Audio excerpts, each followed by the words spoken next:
CCTV was lucky enough to get a behind-the-scenes look at the Concord Players production of Mel Brooks' musical, The Producers.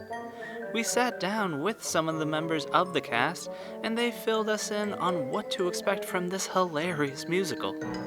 For those of you not familiar with the play, here are the actors themselves to help paint you a picture.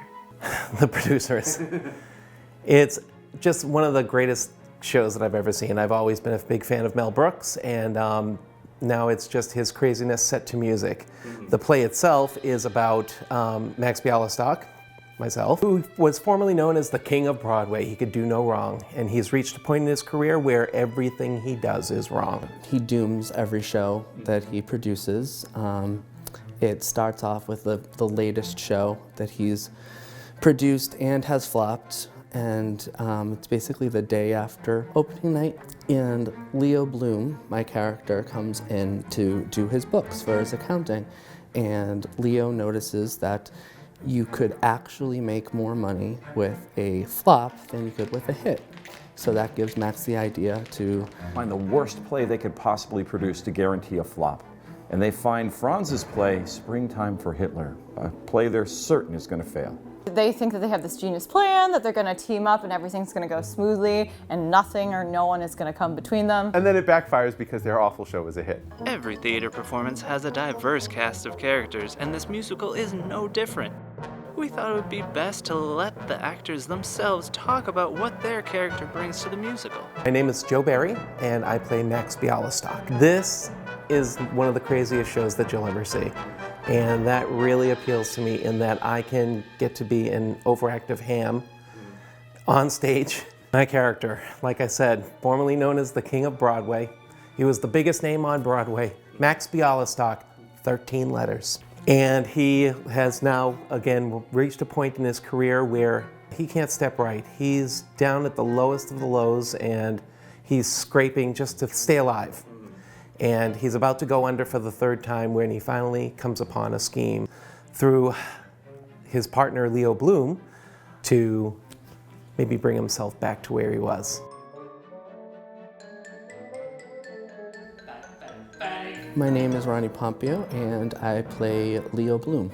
Leo, he starts out with no confidence. He's just this little guy who has his accounting job and nothing special going on in his life. He, just the daily grind. And he has this secret desire that he really wants to be a producer and make something of his life. So this opportunity that Max gives him makes it so that he gains confidence. Don't want to give too much away, but I think it's a little bit of everything which makes the show wonderful. I'm really excited to do this role. I've always wanted to. It's a quote-unquote bucket list role that I've always wanted to do. So it's great to have that opportunity.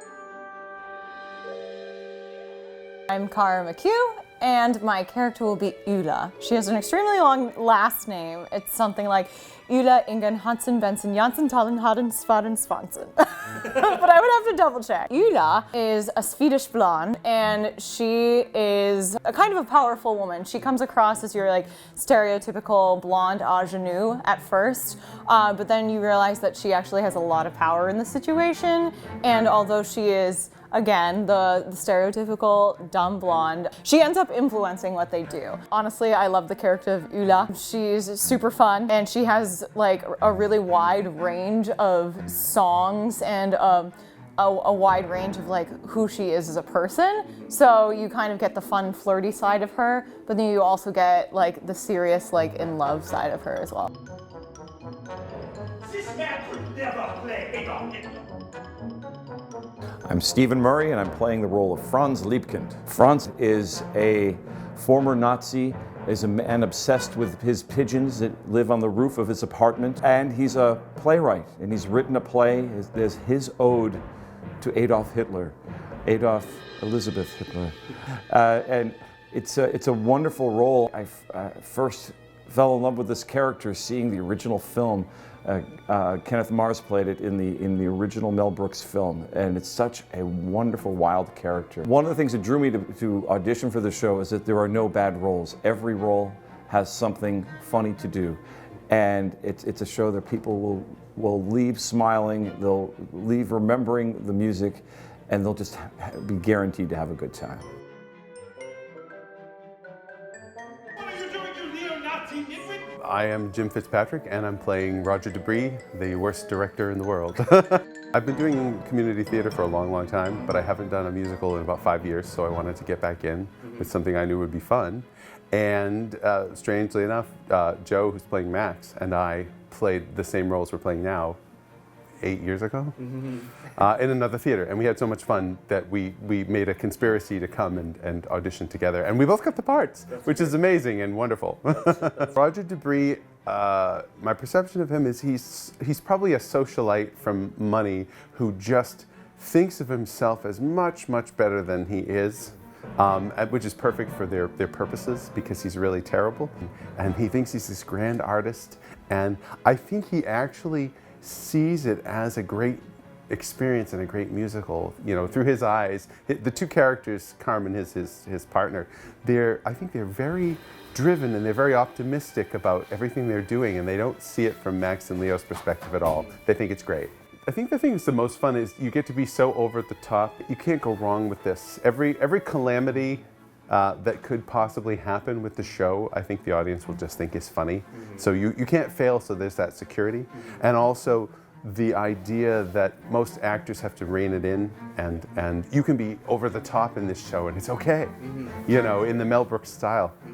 So we can sort of enjoy cutting loose in a way that I think normally you wouldn't. And that's very enjoyable for an actor. So if you haven't been to a Concord Players performance before, or haven't been to one in a while, this may be the show to check out. I'm new to the Concord Players too. This is my inaugural show. If you are looking for a very showy musical, amazing costumes, great comedic timing, great dance numbers, this would definitely be a reason to go. I've been a fan of Mel Brooks since Blazing Saddles, and now this is one of his greatest productions, set to music. It's a grand musical. When you think of it, people recognize the name and they recognize the show from Broadway. It did so well. There's singing, there's dancing, there's cheating, there's love, everything that you could possibly want in a show. If you want to laugh, this is the show to see. One of the things that drew me to audition for the show is that there are no bad roles. Every role has something funny to do. And it's a show that people will leave smiling, they'll leave remembering the music, and they'll just be guaranteed to have a good time. Concord Players always has a great creative team. From director to stage manager to the sets are unbelievable, a great cast. We do a lot of laughing during rehearsals. The story is so crazy that there's no way you can't be laughing throughout the whole thing. You're just gonna take the audience for a ride.